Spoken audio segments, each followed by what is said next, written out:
وَقُلْ لِعِبَادِي يَقُولُ الَّتِي هِيَ أَحْسَنُ. آپ کو پتہ ہے اس سے پہلے رکوع میں مشرکین مکہ کے اوٹ پٹانگ قسم کے اعتراضات کہ تم محمد صلی اللہ علیہ وسلم کو فالو کر رہے ہو، یہ جادوگر ہیں، یہ وہ ہیں جن پر لوگوں نے جادو کیا، اس لیے یہ معاذ اللہ نقل کفر بہکی بہکی باتیں کر رہے ہیں، اور یہ کہتے ہیں کہ ہم مرنے کے بعد دوبارہ زندہ ہو جائیں گے، تو یہ معاذ اللہ بہکی بہکی باتیں ہیں. اس کا قرآن نے کیا جواب دیا تھا؟ تم پتھر بن جاؤ، لوہا بن جاؤ، یا اور کوئی مخلوق بن جاؤ، اللہ پھر بھی زندہ کر دے گا. پھر مذاق اڑا کے کہتے ہیں کہ بھئی یہ کب ہوگا. تو اللہ نے کہا کہ جب ہوگا نا تو تمہیں ایسا لگے گا بہت جلدی ہو گیا ہے. وہی رب تمہیں پیدا کرے گا جس نے پہلی دفعہ پیدا کیا.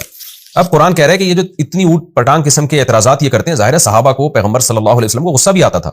جب انسان بہت بےہودگی پہ اترتا ہے اور الٹے اعتراضات کر کے ضد اور ہٹ دھرمی سے بات کرتا ہے تو پھر اہل اسلام کا غصہ آنا یہ بالکل نیچرل ہے. لیکن قرآن اہل اسلام کو حکم دے رہا ہے کہ تم نے غصہ نہیں کرنا، تم نے اپنے کلام میں شائستگی پیدا کرنی ہے. تو اسی مضمون کو یہاں سے شروع کیا جا رہا ہے. وَقُلْ لِعِبَادِي، اے نبی میرے بندوں سے کہہ دیجئے، يَقُولُ الَّتِي هِيَ أَحْسَنُ، وہ بات کہیں جو بہت بہترین ہو، یعنی اخلاقی اعتبار سے بہت بہترین ہو، جس میں غصہ نہ ہو، جس میں طنز کا جواب طنز سے نہ ہو، اچھے انداز سے آپ ان کو جواب دیں. کیوں؟ ان الشیطان ینزغ بینہم، شیطان لوگوں کے درمیان نزغ کرتا ہے، یعنی فساد ڈالتا ہے. ہوگا یہ کہ بعض دفعہ آپ نے بھی اس کو جواب دے دیا اسی انداز میں تو اس کو پروپیگنڈا کرنے کا موقع مل جائے گا، اس سے نفرتیں کم ہونے کے بجائے اور زیادہ بڑھیں گی. بعض دفعہ یہ بھی ہوتا ہے کوئی مخلص آدمی آ جاتا ہے، وہ واقعی سمجھنا چاہتا ہے، اس کے الٹے اعتراض کا آپ نے غلط طریقے سے جواب دیا، اس سے بھی نفرت کا موقع مل جاتا ہے. تو حتی الامکان کوشش کی جائے کہ اپنے اخلاق میں اپنا جو معیار ہے نا اس پہ سمجھوتا نہ کیا جائے. چونکہ یہ مکہ میں آیتیں نازل ہوئی ہیں نا تو وہاں تو قوت طاقت تھی نہیں، تو قرآن بار بار صبر کی تلقین کر رہا ہے اور یعنی انداز کو اچھے سے اچھا بنانے کا حکم دے رہا ہے. یہی حکم آج بھی ہے. آج بھی دیندار لوگ مغلوب ہیں، کمزور ہیں. آپ اگر سختی کریں گے تو اس کا آپ ہی کو نقصان ہوگا، کوئی فائدہ نہیں ہوگا. ہمیں ان آیتوں سے یہ سبق سیکھنا چاہیے کہ ہمارا جن لوگوں سے واسطہ ہے وہ مشرکین مکہ جیسے ہٹ دھرم اور ضدی نہیں ہے، اور نہ ہم پیغمبر صلی اللہ علیہ وسلم کی طرح اتنے سیدھے راستے پر ہیں جیسے پیغمبر صلی اللہ علیہ وسلم اور صحابہ تھے. لیکن آج ہم دیکھ لیں کہ ہمارا ایٹیٹیوڈ کیا ہوتا ہے، ذرا سی بات پر ہم کیسے ایک دم بوکھلا جاتے ہیں. تو ٹھیک ہے، وہ انسان کی ایک نیچر ہے، اس کو غصہ آتا ہے، ایک حد تک برداشت کرتا ہے، لیکن ترغیبی حکم قرآن کا یہی ہے کہ شیطان فساد پھیلائے گا تمہارے غصہ کرنے سے یا تمہارے ان کو اسی سٹائل میں جواب دینے سے. لہذا کوشش کرو ایسے انداز میں بات کرو، یقول التی ہی احسن، جو سب سے بہترین انداز ہو. ان الشیطان کان للانسان عدوا مبینا، بے شک شیطان انسان کا کھلا ہوا دشمن ہے. دیکھیں یہ مطلب نہیں ہے کہ اسلام میں غصہ کرنا جائز ہی نہیں ہے یا پنشمنٹ اور سزا ہی نہیں ہے. جہاں سزا کا یا غصے کا فائدہ ہو وہاں تو غصہ ہی جاری کرنا افضل ہے. ہمارے نبی صلی اللہ علیہ وسلم کی سیرت، صحابہ کی سیرت میں ہمیں اس کی مثالیں ملتی ہیں. یہ وہاں کا موقع ہے جہاں غصہ جاری کرنے سے فائدہ کے بجائے نقصان کا خطرہ ہو. تو یہ موقع کیونکہ مکی آیتیں ہیں نا تو اس لیے قرآن ان کو ترغیب دے رہا ہے. جہاں آپ سمجھتے ہیں کہ سختی سے بات کرنے سے فائدہ ہوگا یا سختی کرنے سے فائدہ ہوگا تو پھر وہاں تو سختی کرنا واجب ہے، کیونکہ نبی صلی اللہ علیہ وسلم نے فرمایا من رأى منکم منکرا فلیغیرہ بیدی فإن لم یستطع فبلسانہ، جو گناہ کو ہاتھ سے روکنے کی طاقت رکھتا ہو نا تو اسے چاہیے، اس پر لازم ہے کہ ہاتھ سے روکے، اور جو زبان سے روکنے کی طاقت رکھتا ہو زبان سے روکے. یہ وہاں کی بات ہے جہاں غصہ کرنے کا فائدہ نہیں ہے تو وہاں پھر برداشت والی پالیسی اختیار کی جائے، کیونکہ شیطان جو ہے نا وہ کیا کرے گا، لڑائی ڈلوا کے نفرتوں میں کمی کے بجائے اضافے کا ذریعہ بنے گا. اس سے پھر لوگ دین سے اور دور ہوں گے. ربکم اعلم بکم، آگے پھر ایک سوال ہوتا ہے کہ اللہ اگر ہم برداشت کریں مشرکین کے ان تانوں کو اور ہم اخلاق سے جواب دیں تو ہمیں تو پھر یہ لگ ہی نہیں رہا کہ یہ لوگ اسلام قبول کریں گے، کیونکہ یہ تو ضد ان کی بڑھتی چلی جا رہی ہے. تو اس کا قرآن نے جواب دیا تمہارے رب کو تمہارے حالات خوب اچھی طرح معلوم ہیں، وہ چاہے تو تم پہ رحم کر سکتا ہے. کیا مطلب؟ تمہیں ہدایت دے کے زبردستی، وہ چاہے تو تمہیں ہدایت پہ لا کے رحم کرے اور چاہے تو گمراہ کر کے تمہیں عذاب دے.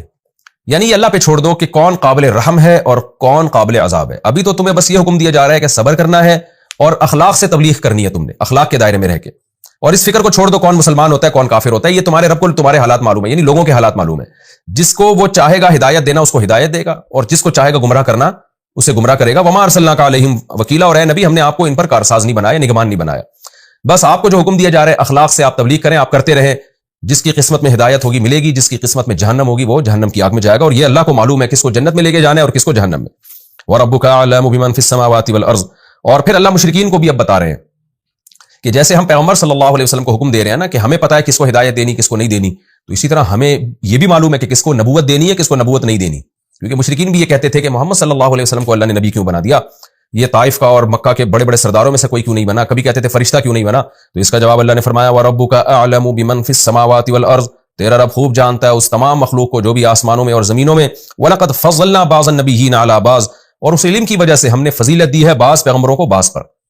یعنی ہم نے یہ خود منتخب کیا ہے کہ کس کو پیغمبر بنانا ہے، اور صرف پیغمبر بنانا نہیں بلکہ کس کو اعلیٰ درجے کا پیغمبر اور کس کو رتبے میں نسبتاً کم درجے کا پیغمبر بنانا ہے. یہ سب فیصلے بھی ہم نے کیے ہیں. اور تم اہل کتاب سے جا کے پوچھو، وہ تمہیں بتائیں گے کہ ہمیشہ سے پیغمبر آتے رہے ہیں اور اللہ کی مرضی سے آئے ہیں، انسانوں کی سلیکشن نہیں ہے، جمہوریت کی بیس پہ نہیں ہے اللہ نے انتخاب کیا پیغمبروں کا، وہ اللہ خود سلیکٹ کرتا ہے جس کو پیغمبر بنانا ہوتا ہے. اور پھر اس میں ان پیغمبروں میں بھی اللہ نے بہت سارے درجات رکھے ہیں. وَآتَيْنَا دَاوُودَ زَبُورًا، اور ہم نے داؤد کو زبور دی، یعنی داؤد کو بھی ہم نے دیگر پیغمبروں سے بڑا مقام دیا کہ ان کو ایک آسمانی کتاب دی. اور اللہ نے یہاں جو داؤد علیہ السلام کا تذکرہ کیا نا، اس میں نبی صلی اللہ علیہ وسلم کو تسلی بھی ہے.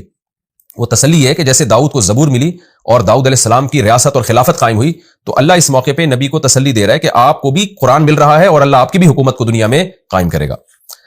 اور اس میں نبی صلی اللہ علیہ وسلم کی فضیلت کی طرف بھی اشارہ ہے. اللہ کہتے ہیں ہم نے داؤد کو زبور دی، لیکن بعض پیغمبروں کو بعض پر ہم نے بہت فضیلت دی ہے، اور اس فضیلت سے مراد رسول اللہ صلی اللہ علیہ وسلم ہے، جن کو یہاں تسلی دی جا رہی ہے کہ آپ مشرکین کے طعنوں کی پرواہ نہ کریں. اور یہ مضمون احادیث میں بہت وضاحت سے بیان کیا گیا ہے. آپ نے فرمایا کہ اللہ نے تمام پیغمبروں کا سردار مجھے بنایا. اب اس پر بہت ساری احادیث ہیں، لیکن ہم ٹاپک سے ہٹ جائیں گے، تو اس لیے تفسیر کا جو ہمارا لیکچر ہے وہ لمبا ہو جائے گا، لہٰذا میں اس ڈیٹیل میں نہیں جاتا. آپ کو بیانات میں اور علماء کی کتابوں میں اس کے دلائل مل جائیں گے. قُلِ ادْعُوا الَّذِينَ زَعَمْتُم مِّن دُونِهِ، قرآن پھر توحید کے دلائل بیان کرتا ہے. ہوا یہ تھا کہ کچھ جنات جن کی مشرکین عبادت کیا کرتے تھے اور فرشتے جن کی عبادت کیا کرتے تھے، تو اللہ بتا رہے ہیں کہ فرشتے جن کی تم عبادت کرتے ہو وہ تو خود اللہ کی عبادت کرتے ہیں، اور بہت سے جنات بھی مسلمان ہو گئے تھے، وہ بھی اللہ کی عبادت میں لگ گئے تھے اور اس فکر میں لگ گئے تھے کہ کون اللہ کا زیادہ قرب حاصل کرتا ہے. تو اللہ کہتے ہیں جن کو تم پکارتے ہو وہ تو خود اللہ کی عبادت کر رہے ہیں، تو جو عابد ہے وہ معبود نہیں ہو سکتا. تو جن کو تم معبود بناتے تھے، جو کام وہ کر رہے ہیں تم بھی وہ کام کرو. تو دو دلائل دیے گئے ہیں، ایک تو یہ کہ تم ان کو پکار کے دیکھو، کوئی رزلٹ نہیں ملے گا تمہیں، اور دوسرا یہ کہ تم ایسوں کی عبادت کر رہے ہو جو خود اللہ کا قرب تلاش کرنے میں لگے ہوئے ہیں. قُلِ ادْعُوا الَّذِينَ زَعَمْتُم، اے نبی ان سے کہہ دیجئے ان کو پکارو جن کے بارے میں تمہارا دعویٰ ہے، یعنی دعویٰ کیا ہے کہ وہ معبود ہیں، مِن دُونِهِ اللہ کے سوا، فَلَا يَمْلِكُونَ كَشْفَ الضُّرِّ عَنكُم، تم پکار کے دیکھو، نہ وہ تم سے نقصان کو دور کرنے کے مالک ہیں، ولا تحویلا، اور نہ اس نقصان کو تبدیل کر سکتے ہیں، اس میں کمی کر سکتے ہیں، کچھ بھی نہیں کر سکتے وہ. اولئک الذین یدعون، بلکہ یہ وہ لوگ جن کو یہ مشرکین پکارتے ہیں، یبتغون الی ربہم الوسیلہ، یہ تو اپنے رب کی طرف خود ذریعہ تلاش کر رہے ہیں. وسیلہ ذریعے کو کہتے ہیں، یعنی یہ ذریعہ تلاش کر رہے ہیں کہ کسی ذریعے سے ہم اللہ کے ایہم اقرب، کہ ہم میں کون زیادہ ہے جو اللہ کا قرب حاصل کر لے، اس چیز کی تلاش میں لگے ہوئے ہیں وسیلے کے ذریعے. وسیلے سے مراد عبادت اور اللہ کا کے قرب کے جو بھی ذریعے ہوتے ہیں جو شریعت کے حکام کی پابندی.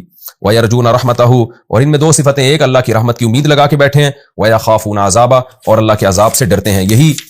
یہی ایک اہل ایمان کی صفت ہے کہ امید اور خوف کے درمیان میں اس کی حالت رہتی ہے. ان عذاب ربک کان محذورا، بے شک تیرے رب کا عذاب ایسا ہے کہ وہ اس قابل ہے کہ اس سے ڈرا جائے. وَإِن مِّن قَرْيَةٍ إِلَّا نَحْنُ مُهْلِكُوهَا، آگے اللہ اہل مکہ کو ایک دھمکی دیتے ہیں کہ کوئی بستی ایسی نہیں ہے مگر یہ کہ ہم اس کو ہلاک کر کے چھوڑیں گے.